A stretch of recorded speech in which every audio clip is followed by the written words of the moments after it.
Holding space is about being present without an agenda, while also having a sincere openness for a deeper truth and beauty to be seen. Let's remember that the space that we share is so much more important than anything that might come out of my mouth. If anything, this is all poetry. And there's a magic that happens when we come together in this way, without all the hangups, without even the hang-up of thinking that I'm a teacher. I'm looking within what I am. I'm seeing something beautiful, and I'm sharing that beauty, which for me speaks to the fundamental point and opportunity of being human. Discover something beautiful on the inside of what you are, and then share it with the world.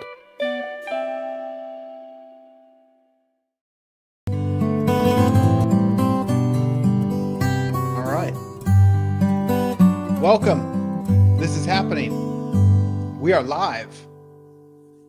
Holding space for love to be seen. Welcome to the program. I'm assuming that I have pressed all the appropriate buttons and we're officially live. Now, here's the thing. We tried to do a live stream earlier today and we failed on so many counts, and the recording that we ended up having, apparently I had the wrong microphone feed, and so the audio quality was terrible, and I'm assuming that the audio is working now. It looks like it's working, so we're just going to roll with it for take two and assume that all is well. Welcome to the show. If you're brand new, this is Holding Space for Love to be Seen. We're going to hang out for an hour, and I'm going to share some insight on the topic. And then we will do some Q&A if there are some questions. And we will wrap up with a short and sweet guided meditation that allows you to connect with presence and feel into the spirit of love and play, and continue on having a beautiful day. As always, we are going to kick this off with 2 minutes of stillness, which just allows us to be present and fully be here. And I know that I'm craving that because I've had a super busy day and I just got off of a Zoom call minutes before this live stream, quickly pressing buttons.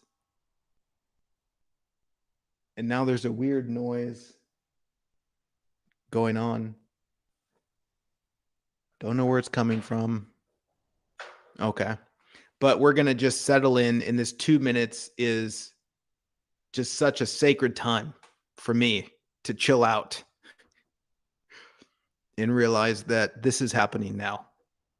We're doing the show, Holding Space for Love to be Seen, inviting myself into presence. So I invite you to really take advantage of this 2 minutes and just be here with me still.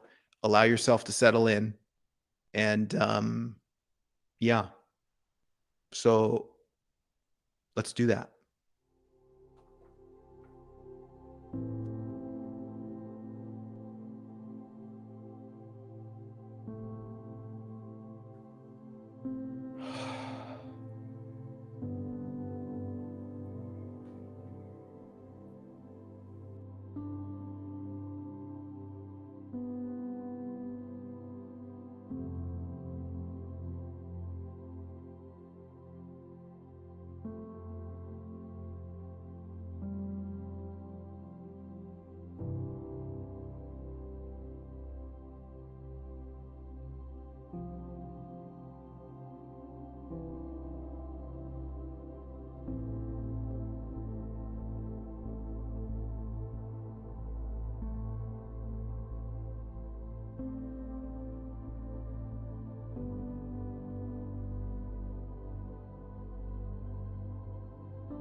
That was sweet.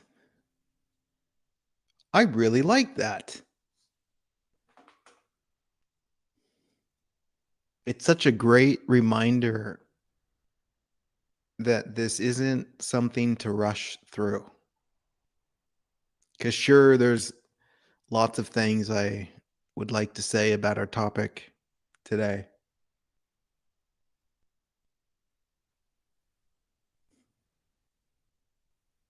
But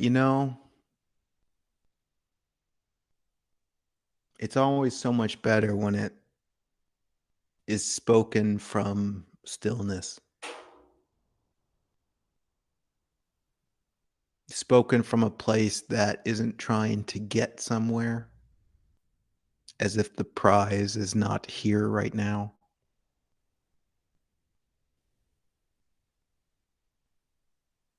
So as we unravel this mystery,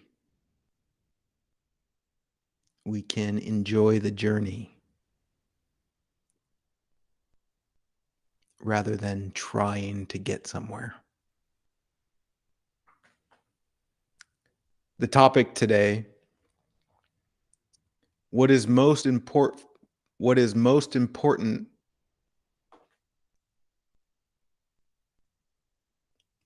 for joyful living?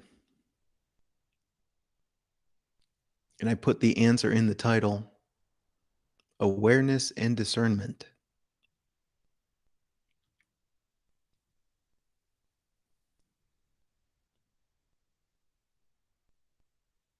And I really intend for this to be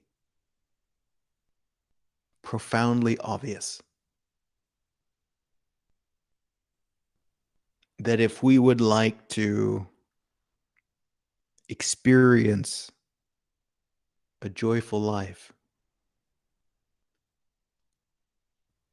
we are going to need to connect with a deeper awareness for what is real and true,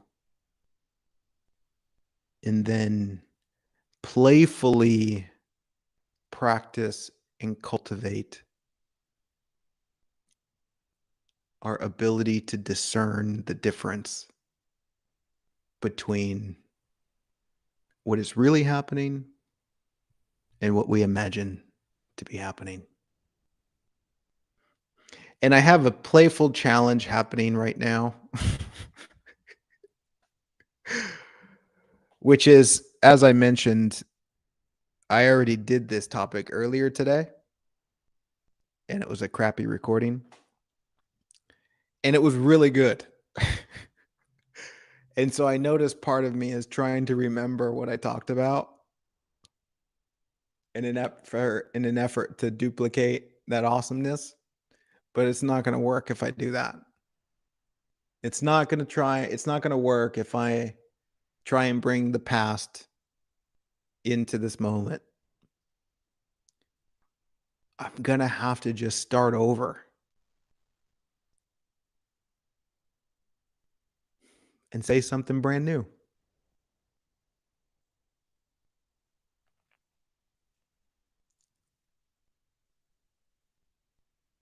So often, especially with our conditioning and education, not just institutional education, but social education, we are trained in so many false assumptions about what is required for joyful living.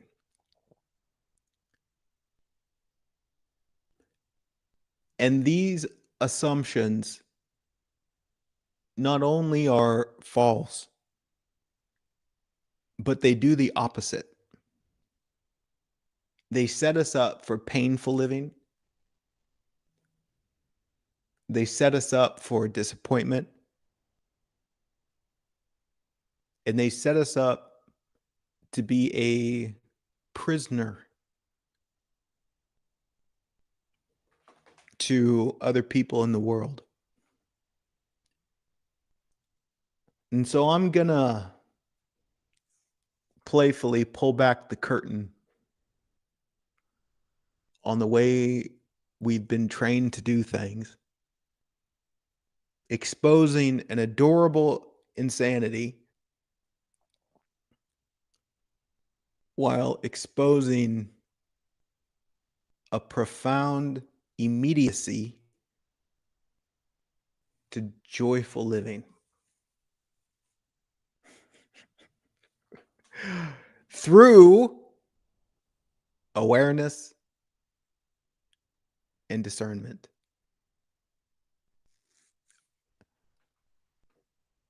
First of all, what is joyful living? I think this is important to bring some clarity to, as long as we're going to use silly words. What is joyful living? And again, the word joyful is just a word that points. We might all have different interpretations and definitions for what it would be to live joyfully.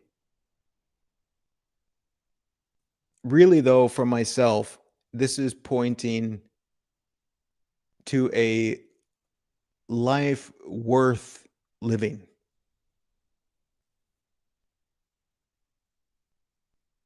A life where we dramatically reduce the resistance we experience, dramatically reduce the conflict we experience, and we dramatically increase the love, compassion, and freedom we experience. And with all those ingredients mixed together, we might call that joyful living.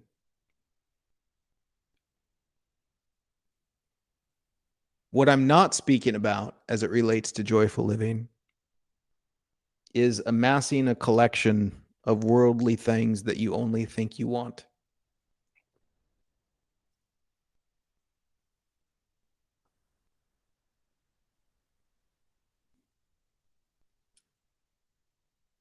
What is most important for joyful living? Awareness and discernment. Why? Because through awareness and discernment, you will discover that the joyful life you crave is actually already happening right now.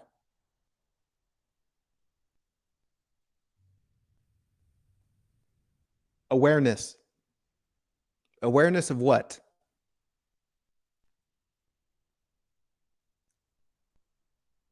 I'm not talking about the awareness of this or that social issue.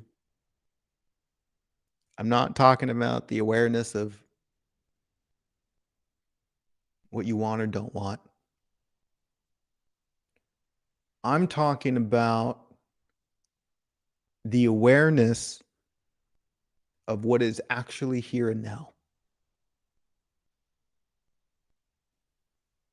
The awareness of what is real.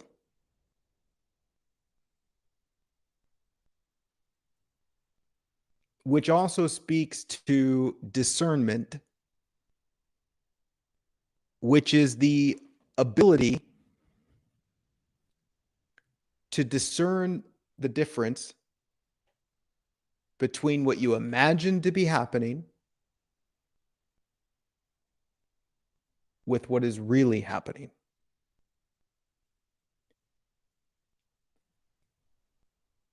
And this is huge.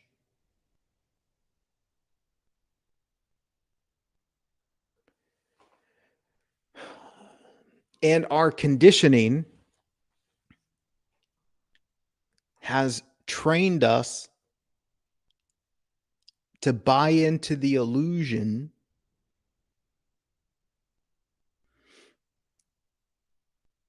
that what we imagine to be happening is what is really happening. And this conditioning has set us up to fail as it relates to living joyfully. What do I mean by that? Well, I guess in the most direct and simple example, we have been conditioned and trained, educated to believe that our internal experience is dictated or even greatly influenced by what appears to be happening in the world or by what other people say or do.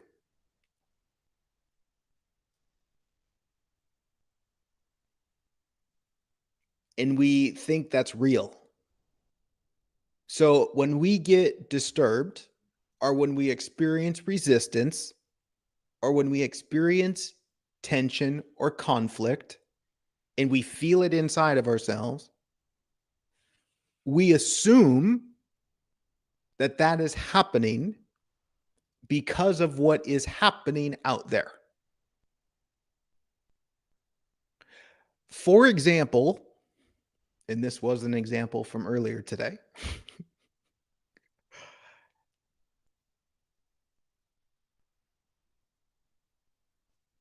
as of the past couple days, the train staff, train conductors, the train transportation employees have been on strike here in Portugal, which means the trains are not running on schedule, which means you can get on Google Maps, find what time the train is coming, go down to the train station, make plans, and there's no train. That's the life I'm experiencing the past couple days. Now, if I get disturbed by that emotionally, the common assumption is I'm disturbed or I'm experiencing a lack of joy because of the trains or because of the strike. Underneath that is an if only statement. If only there wasn't the strike, then I could be at peace.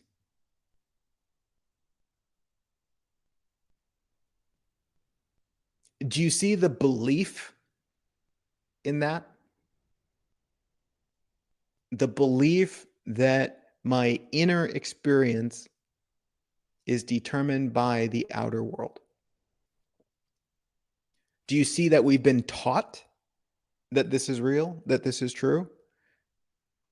How many people in some way or another heard their parents or a teacher say, if only you weren't you, then I could relax. If only you did what I wanted you to do, then I could be at peace. In some way or another. If only you were not how you are, then I could experience something different on the inside of what I am.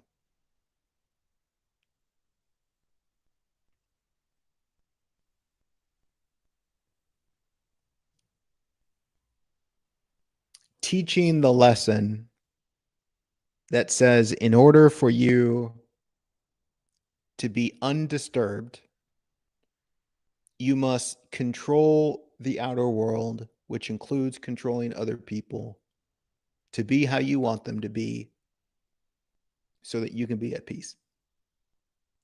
Which leads us to the conclusion that living a joyful life includes having control of the life you see existing outside of you, which sets us on a quest to get to the future, implying that the joyful life we crave is not here right now. We must work towards it. We must earn it. We must struggle in order to get to that something not here right now.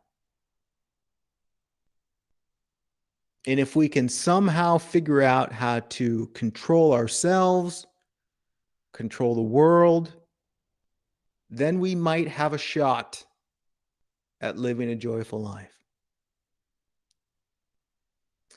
And all of this is based on a lie.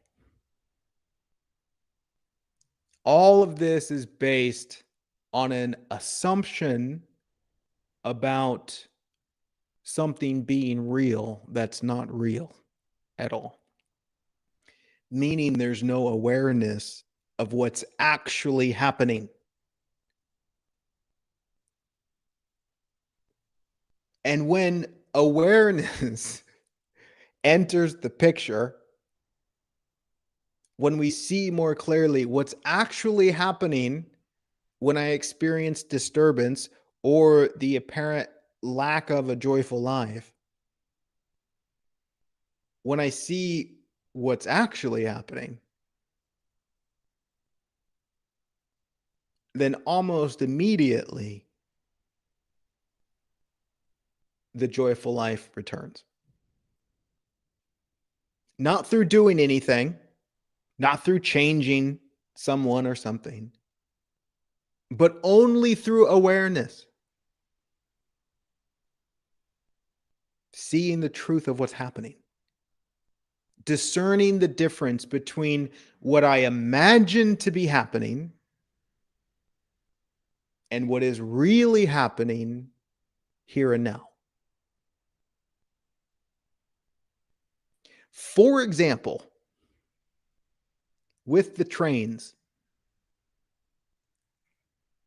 if I encounter a disturbance, the knee-jerk reaction, the conditioned assumption, says that I am disturbed because of the strike. And so it is proclaiming that the strike has power over my internal state of being. That's the declaration. That's the statement of blame. But really, my disturbance is responding to my story about the strike, which is a story that in turn projects a meaning about myself as less than, as disadvantaged, as missing something, and on and on and on and on. My disturbance is not responding to the way of life where there happens to be trains not on schedule, but my disturbance is responding to my interpretation of said event.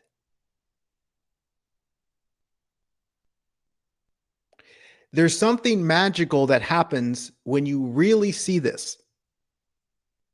Awareness. And not just repeating it because you heard someone say it, but you really see it, which is awareness. Real awareness. To truly see that the strike is not the cause of my disturbance, I release the strike. I release the trains. I release the employees. Which is the release of what? Resistance. Conflict.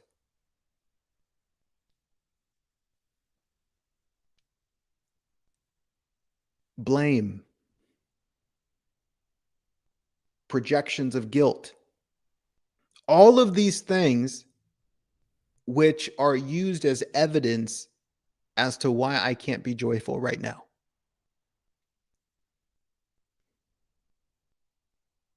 What I am presented with in my disturbance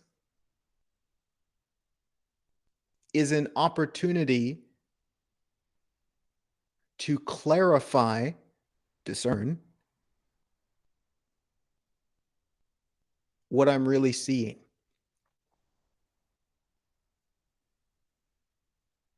I cannot clarify the perception, meaning that I cannot see reality more clearly, if I'm determined to give my power away.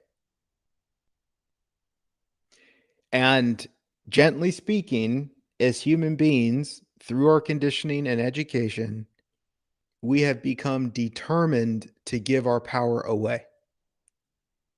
Meaning, we have become determined to blame the world for our internal experience,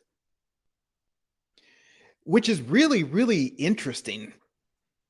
Is it not? Just take a moment to look at that.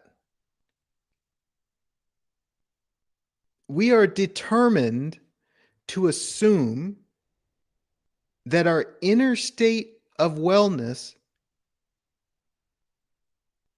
is caused by something beyond our control.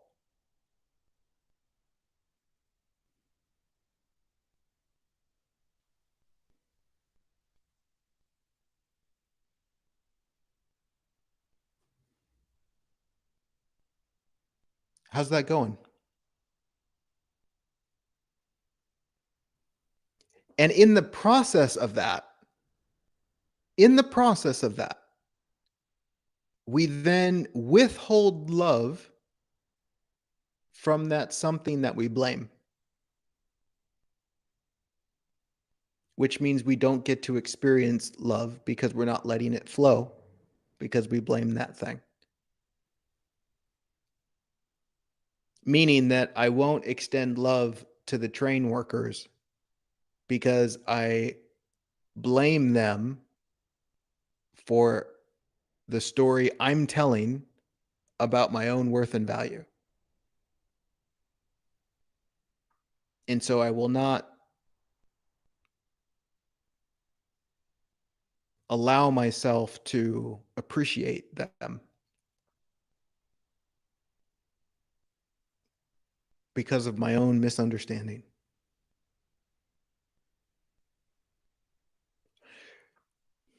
Do you see? And we've been taught this. It's completely unconscious. Completely unconscious. It's not seeing reality clearly. It's seeing a conditioned pattern of thinking that is sprung from a profound misinterpretation of experience.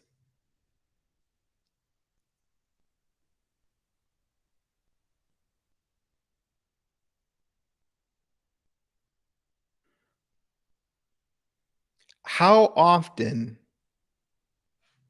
do we encounter this play of perceivably giving our power away? And I say this intentionally, perceivably giving our power away. Because you don't really give your power to something else. You surrender your own power, right? It's like, I don't give my power to the train. I can't actually do that. I can only relinquish my own power. And so it's just a manner of speaking to say that I give my power away. I can't actually give it away. And there's nothing out there that can take it.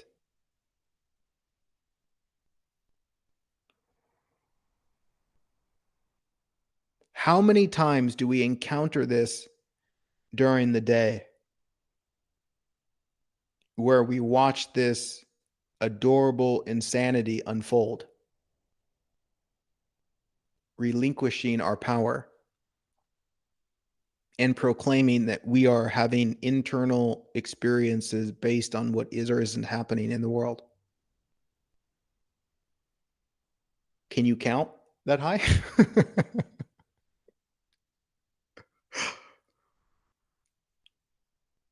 Everything from someone not responding to a text message, to burning your food,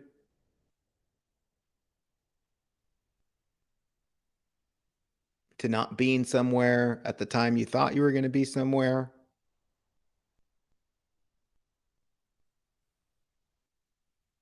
It's unending.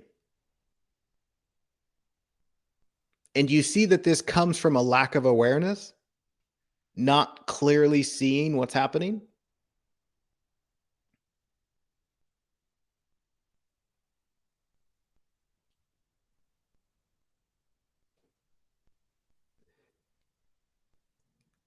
Do you see this story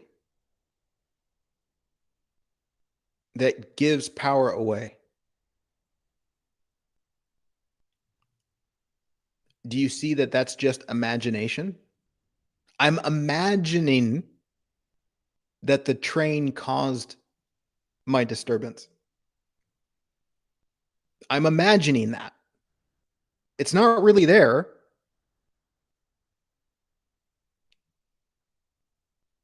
And then I believe in that imagination, which is I confuse my imagination for reality.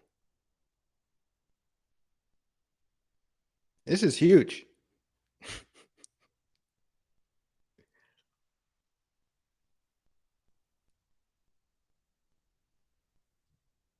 How often are we confusing our imagination for reality? Tell me that is not the single source that stands between you and a joyful life and has nothing to do with having what you think you want.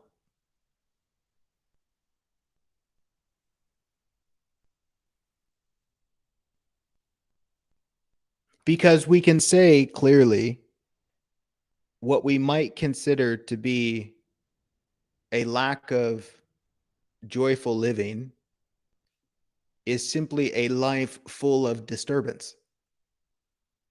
Is it not? Disturbed by this, disturbed by that. If only this, if only that. Meaning, I cannot experience peace and presence and compassion and freedom because life is not how I want it to be, which is saying that my inner life is determined by what's out there.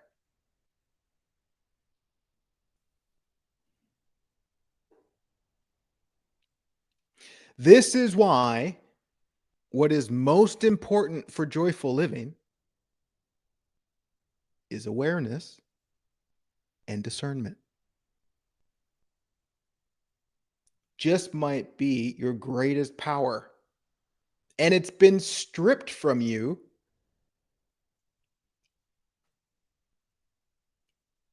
through a social educational experiment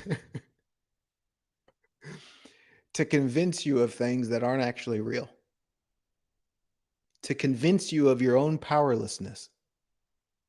And I could also playfully insinuate that there is a concerted effort from, let's call it the establishment, for you to not wake up and be more conscious. Now, intentionally, I don't say that there is a conscious effort.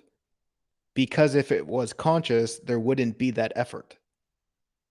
So it's a concerted unconscious effort to keep you unconscious.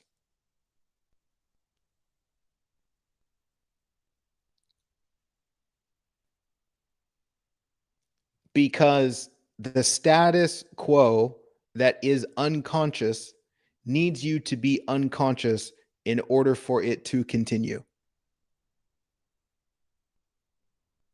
Do you see how this could be?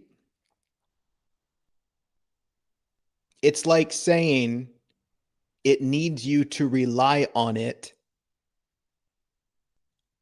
for your sense of wellness. It needs you to be dependent on it for its survival. So it doesn't want you to become conscious. So you see you don't need it anymore for your own inner wellness.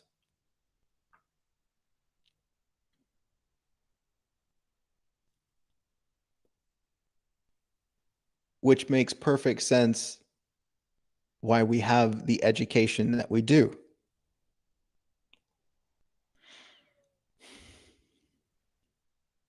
And again, it's all unconscious. And so there's no one to blame about it. This is just where we are as silly human beings, believing their imagination is reality.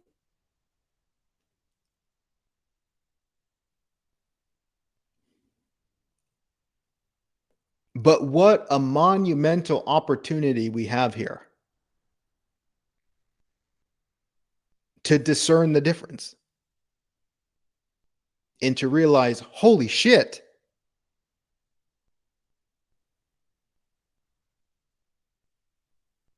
I'm not powerless at all in the regard of my own inner well-being, my own joyful life, my ability to be present and full of love, compassion, and freedom. Here's the other thing, my friends. Okay, are you ready for this one? Get ready to have your mind blown and your heart opened. You can see that all of these disturbances are the result of a misunderstanding of experience. Yes? Can we agree on that? All of these disturbances are a result of me not seeing life. What's real? What's true? It's seeing my imagination and confusing it for reality. So I'm not seeing what's real. So the only conclusion here is that what is real is a joyful life.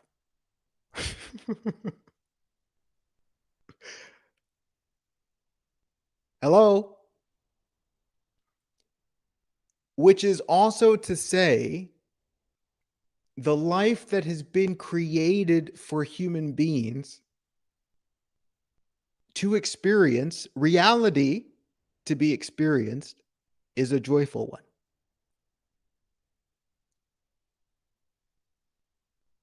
Is one where there is no judgment, one where there is no condemnation. Because that's all an extension of imagination, the unreal. My goodness. Do you see this? The landscape that we've already been given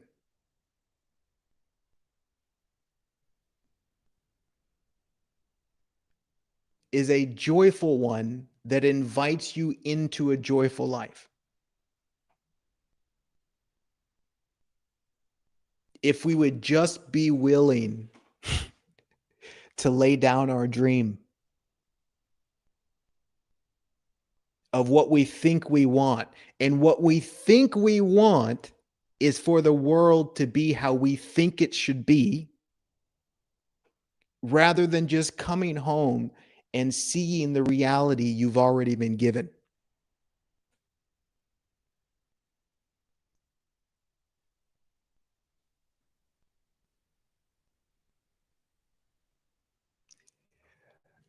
The invitation is to inspire a devotion for life, for what's real, for what's true, for what you've already been given.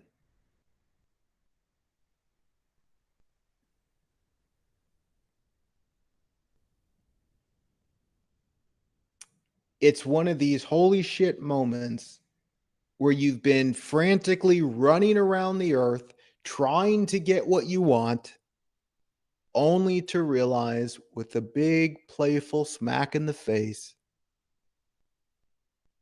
it's already been given to you and you just haven't seen it.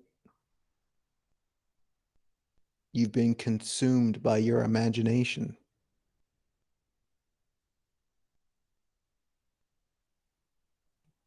You've been living in the mind, thinking it's reality. Come back to reality. Wake up to life.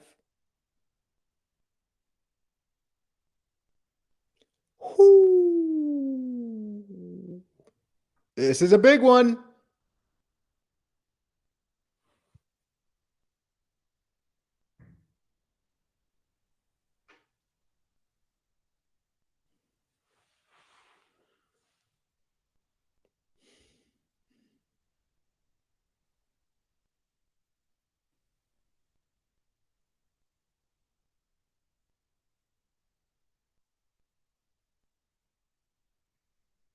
Maybe I should just stop talking there.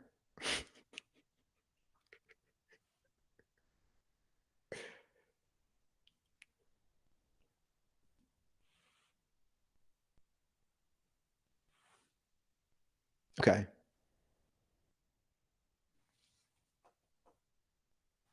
Are there any questions?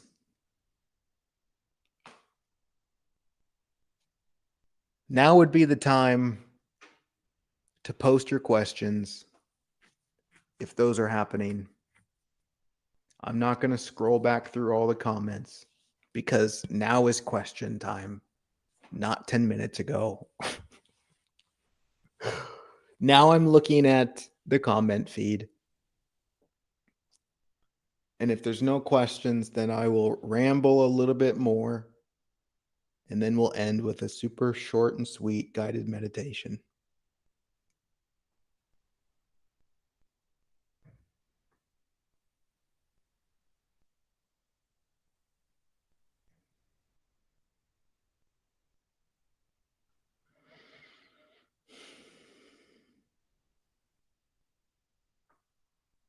Heidi, I don't understand your question. Maybe we try again. Julia says, I can apply that to my life, but struggle with applying it to those in the world without basic needs being met because, compassionately, you're trying to apply it to your imagination of other people and their needs being met. You cannot apply this anywhere other than the one I am. It cannot be applied to something out there because what is out there, what you see out there, is to see your imagination about what's out there.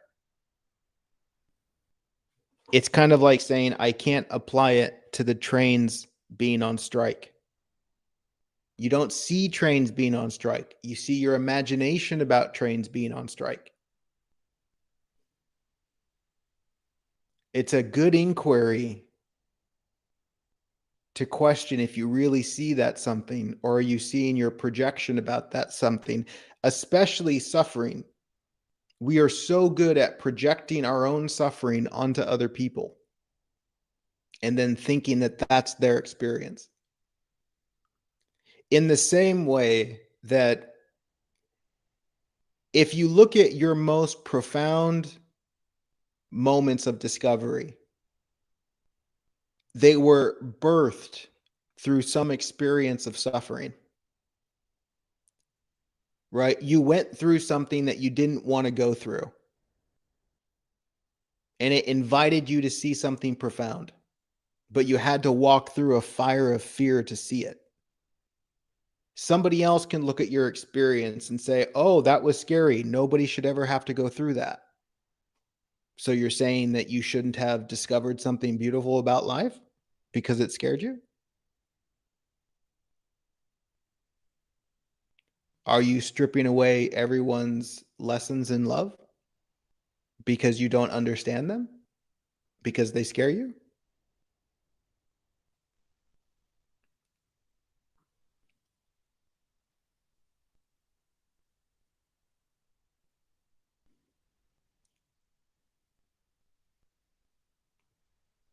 In the same way, I could describe things that I've been through, and people can easily say, oh man, nobody should ever have to go through that. But it's only because I went through that that I'm sharing the things with you that I'm sharing today. So if nobody ever went through that, then I wouldn't have this degree of love to share with you. And why should nobody go through that? Because you don't understand it? Because you don't understand the opportunity underneath it? Because you think life made a mistake? You think life doesn't know what it's doing? Which is, again, is like saying life shouldn't be life because we get disturbed, which is saying we get disturbed by life. No, you get disturbed by your imagination about life. Life cannot disturb you. Only you can do that. And so to connect with the reality of these things, the truth of these things, the only place you can see that is in the one I am, which is you. You have to look at your direct experience. And the fastest way to avoid looking at your own direct experience is to look at somebody else's experience, which is why human beings spend so much time talking about other people's lives. Gossip, gossip, gossip.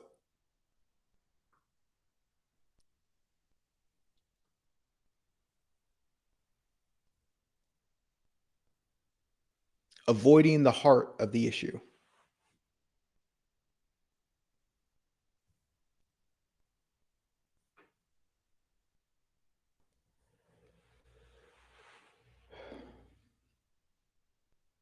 Alan says, is control a real thing? Since the me is an illusion, who has this control?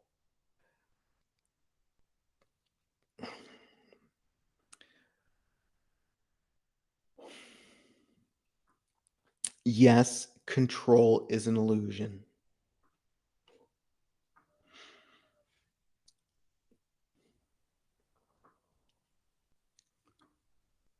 However, we're using words, and the words themselves are an illusion. It's all an illusion. But if it's all an illusion, then saying it's all an illusion is an illusion. And so we still have to use words if we're going to communicate.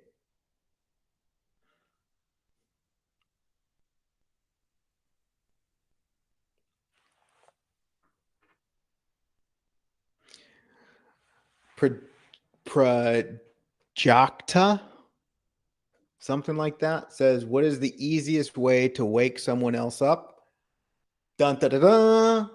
Wake up yourself.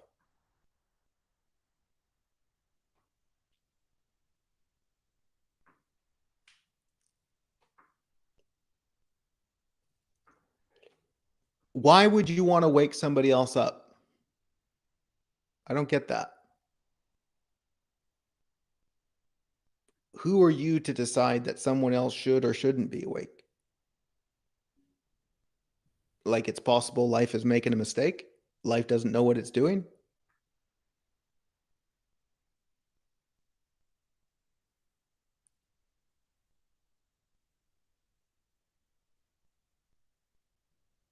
How do you know that not being awake is the appropriate lesson for them right now. Just as you've had your appropriate lessons and profound realizations through not being awake, which have woken you up in its appropriate time when you're ready.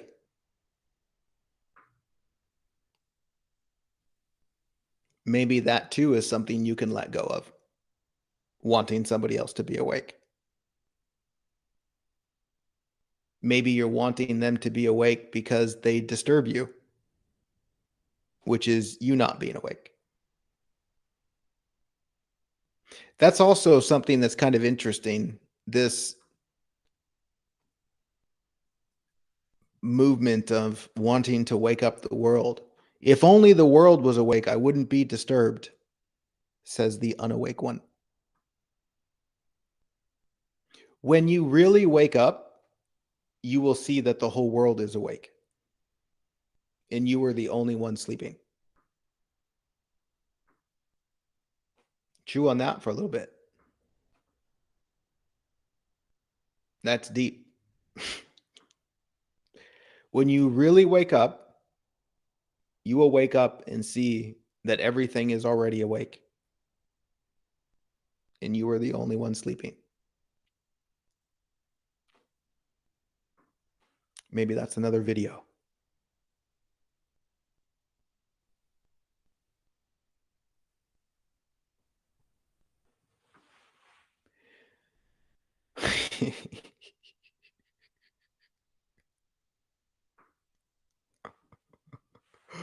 Oh, I'm having fun.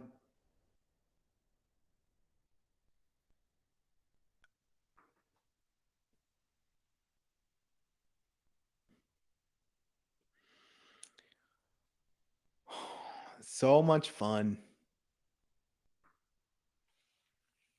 What is most important for joyful living?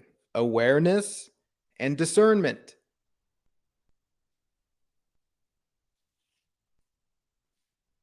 You could almost say, you can say, if there is disturbance, there is something that's not being seen. And here's the beautiful thing. If that's true, okay? If that's true, hold on. I got to hydrate.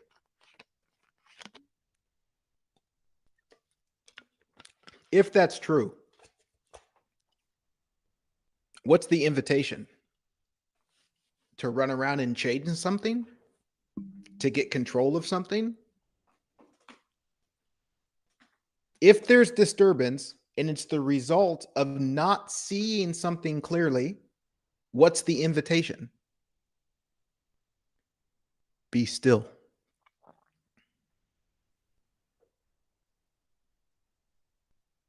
Be still.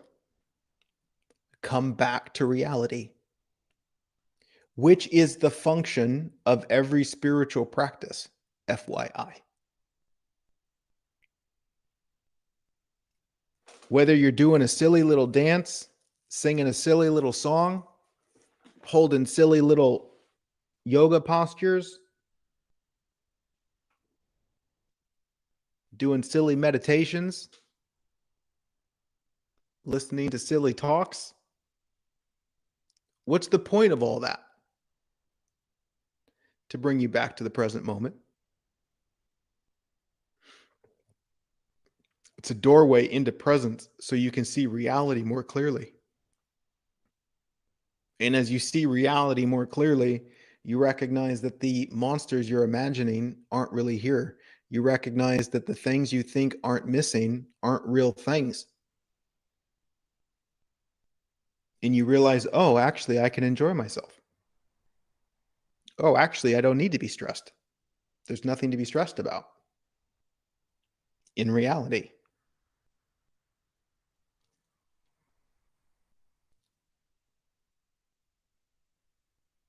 Comically, people engage spiritual practices thinking that they are there for you to get to the future. Like, if I do enough spiritual practices, then I will get to a future that matches what I want.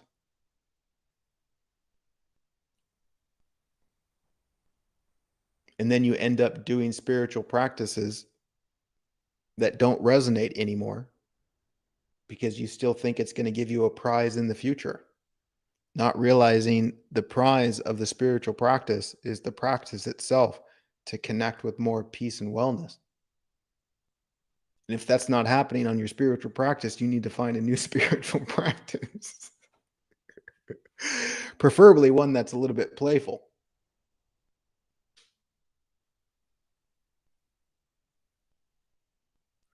Ellen Berry says, so how do you engage in life with this knowledge? When a loved one tells you something of something bad is happening, I can't say that it's just their perception of something. No, but that's what would be assumed if one thinks this is knowledge, because then you try and share the knowledge. It's not knowledge, it's awareness. It's not knowledge, it's awareness.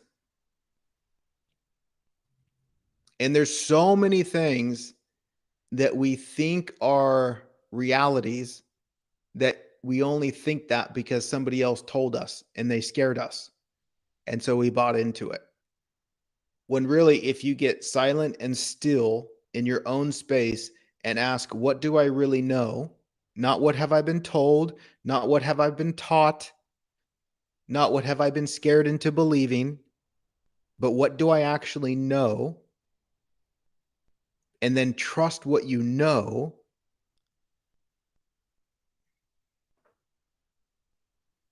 You'll find a great emptying out of all the things you're anxious about. How many times have you convinced something somebody else told you? Or how many times have you convinced yourself of something that somebody else told you and created all sorts of stress and anxiety, believing it, only to find out it wasn't true? And then looking back, you're like, oh, wow, I didn't have to be anxious about that at all. But you really thought it was true. Did you know it was true? No. But everybody else thought it was true. So I thought I had to think it was true. And everyone else said that if I didn't believe it was true, that I'm a bad person because I don't go along with it.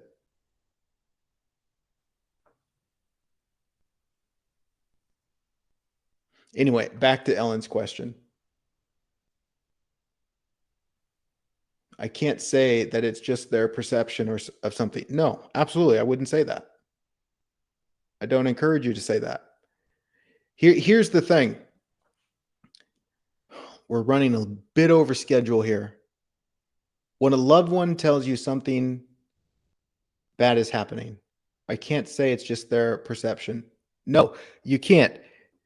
However, if there is the awareness that is not disturbed by them expressing their experience, then there's no need to reject their sharing their experience. Is that seen? For example, if there is the awareness that another person's perception of me cannot disturb me emotionally, then there is a greater freedom to allow them to express anything they think about me. There's a deeper listening. Do you see this? There's no, that's just your perception. It's no, tell me more. There's an open space that's not afraid of what they might say. There's an allowing for them to be them.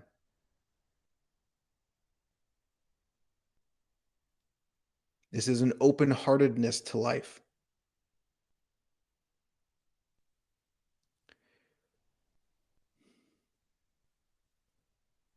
It's like telling somebody,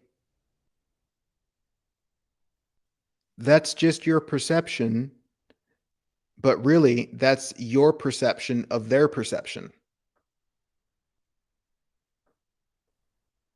And when you see that, there's no more need to say that's just your perception, because it's not. It's your perception. You're perceiving what you think to be their perception. So you're perceiving your own perception. this just leaves everyone alone. And you come back to the real heart of the experience, which is how you see, not about how other people see. Oh my goodness. Okay, we're going to do a super quick guided meditation, and then we are going to bounce out. I'm going to make some dinner. Okay. We ready? Okay, let's do the guided meditation.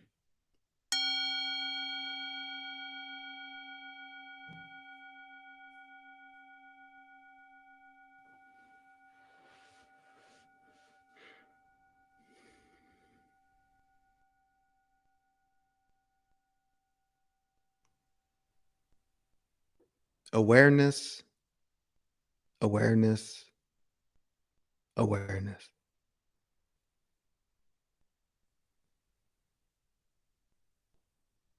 In this very short time together, we are going to discern the difference between what we imagine to be happening and what is really happening here and now.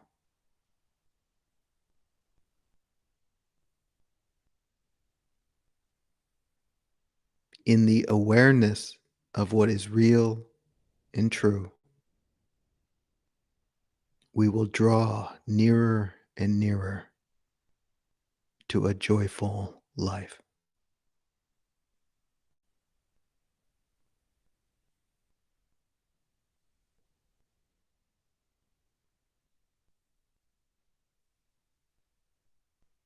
Just come home.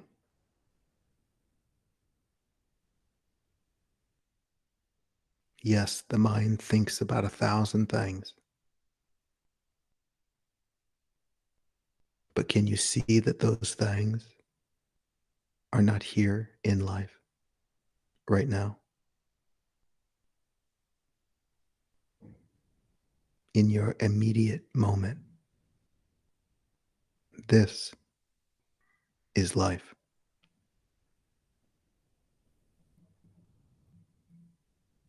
Where the breath is happening.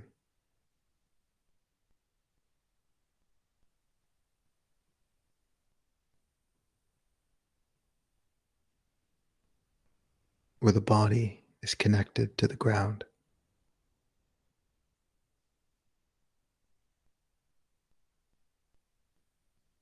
Where your sensations are alive.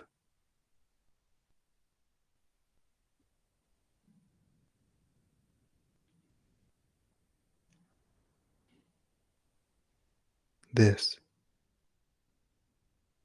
is life.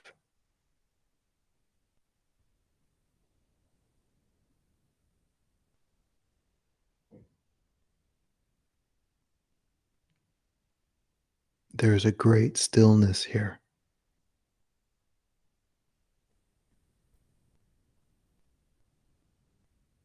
And this stillness holds space for the commotion in the mind.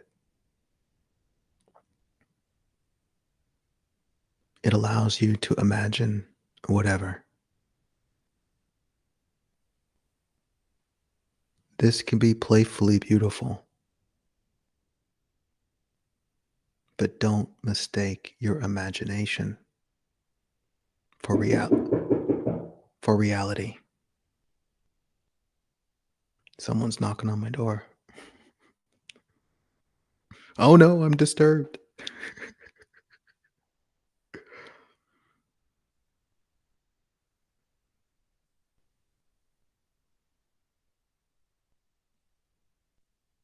Actually, hold on.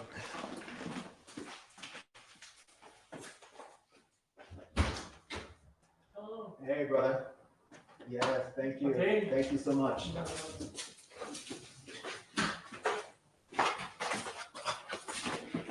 All right. Hey, Ollie, if you're still watching, I saw you on here watching. Your New Year's present just arrived a little bit late. So if you want to run over to my house and pick it up, you can.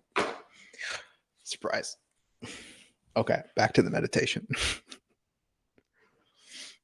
I'm going to cut this out, obviously.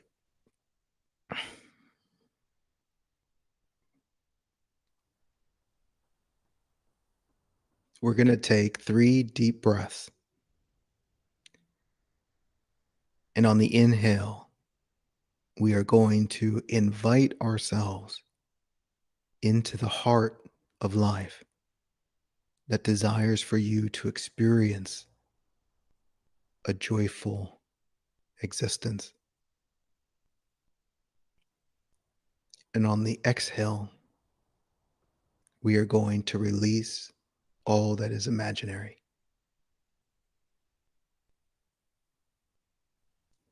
Let's breathe.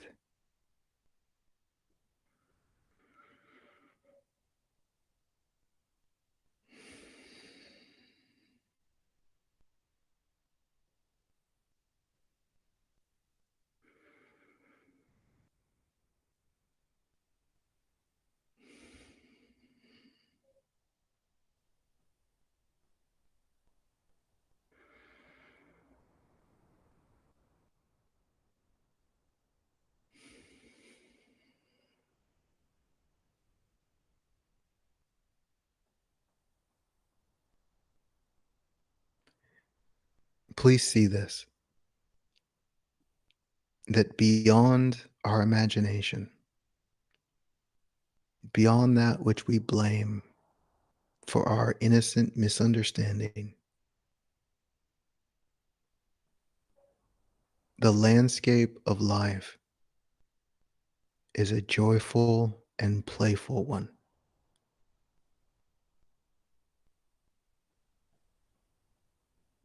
Let this discovery inspire a devotion for life, for what's real and true.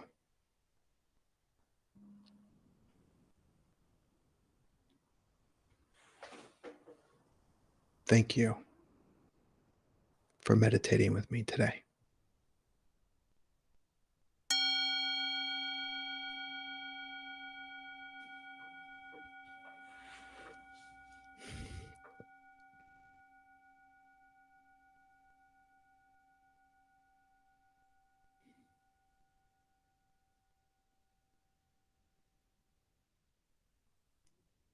Isn't that fun?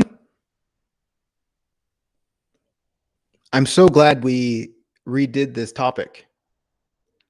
I had another topic in mind today, which was tactful and honest communication, which was the original plan for this one.